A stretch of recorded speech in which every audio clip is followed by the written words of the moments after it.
Before I get into what I was initially going to talk about in this video, I was reading through the book of Exodus this week, and I found something interesting, and I'm going to try to keep this video moving and quick to avoid going on a tangent, because I tend to sometimes get off track and repeat myself a little bit, which I don't think there's anything necessarily wrong with.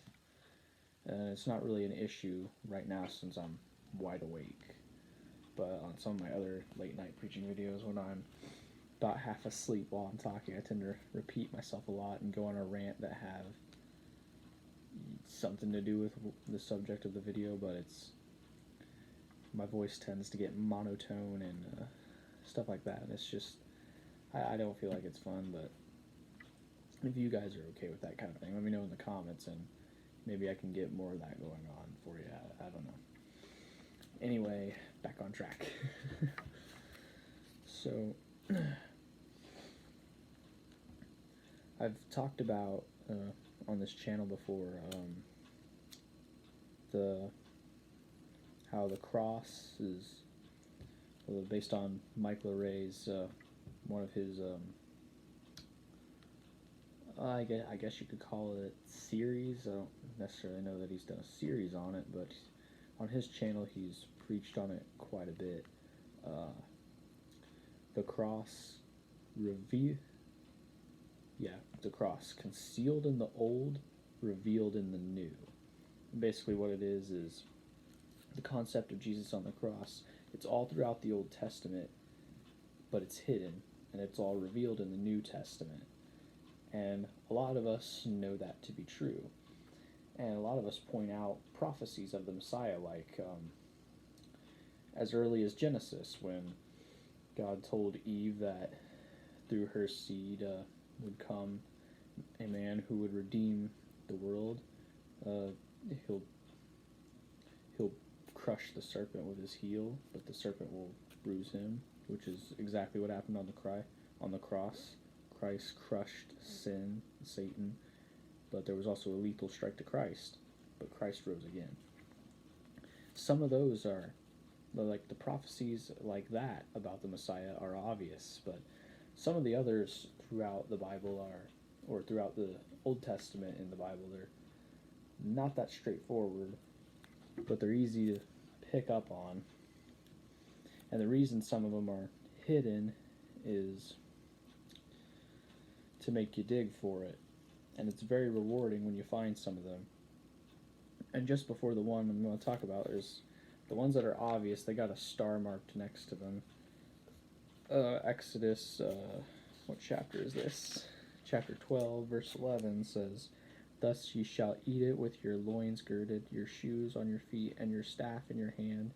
Ye shall eat in haste, it is the Lord's Passover."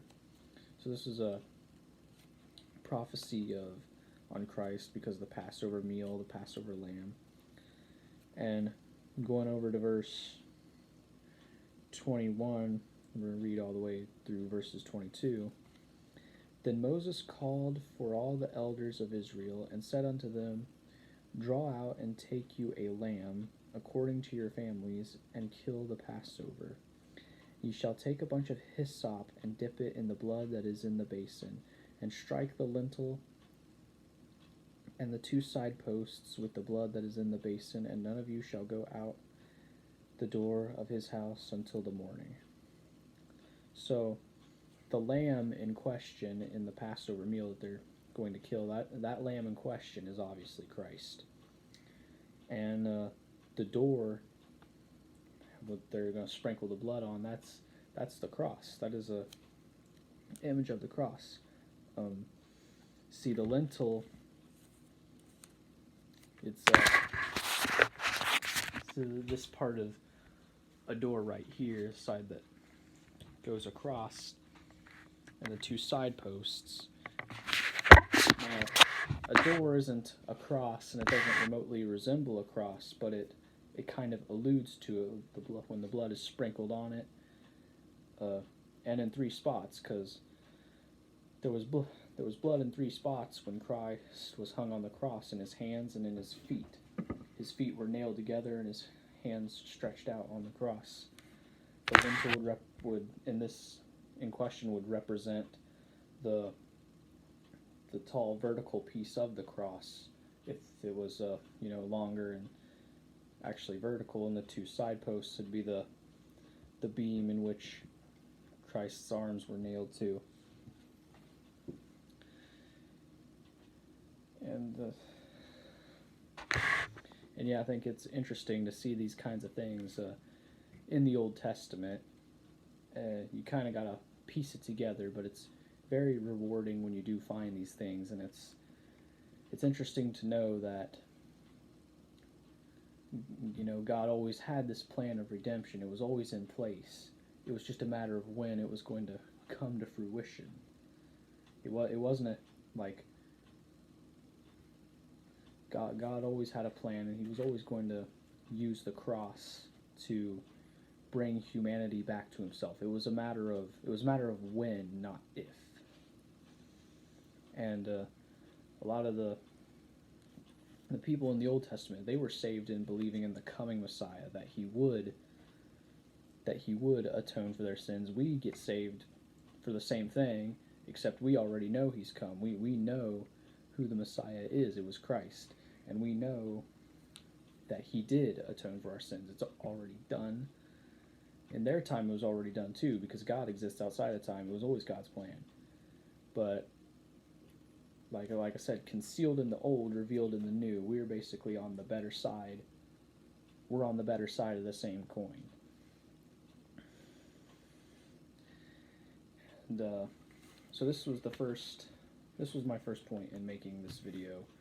I was going to kill 2 birds in 1 stone with this video. So the first was with my cool finding in the Word, and my second is just a little encouragement to you guys out there. And I think I'm going to call this video "The Power of But God."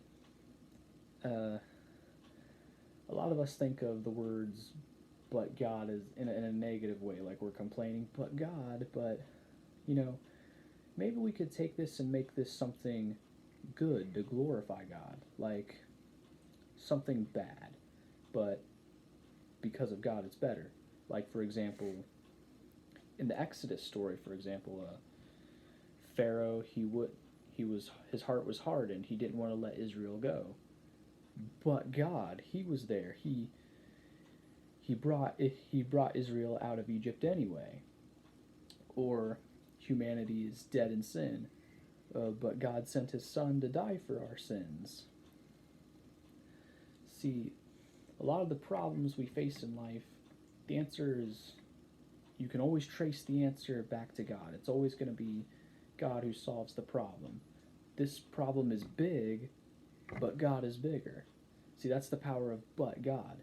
When you face a problem, the power of but God can change everything. I'm depressed, but God is going to make it better. And like this situation that the world is dealing with now, the virus. I'm not even going to mention the virus's name because you all know what it is. And, let's not give it credit. It's no more than what it's due. I mean, there's only one name that really matters, the name of Christ. And Christ is way bigger than this virus, and he's going to take care of it, like Amanda said earlier, and shout out to you again. But this virus, compared to Christ, this virus has no power. Yeah, this virus is a problem, but God has already crushed it. It's just a matter of when we're going to see it happen with our eyes, because God exists outside of time. But you can rest assured that this is not the battle is not. Satan's plan has not worked. Satan has not won this battle. He never will win. God has won. He's already won. It's just a matter of when we're going to see it. Anyways, guys, I hope this video has blessed you. I hope it's made sense, and I hope it finds the right people. Anyways, guys, I'll see you in the next one. God bless you all.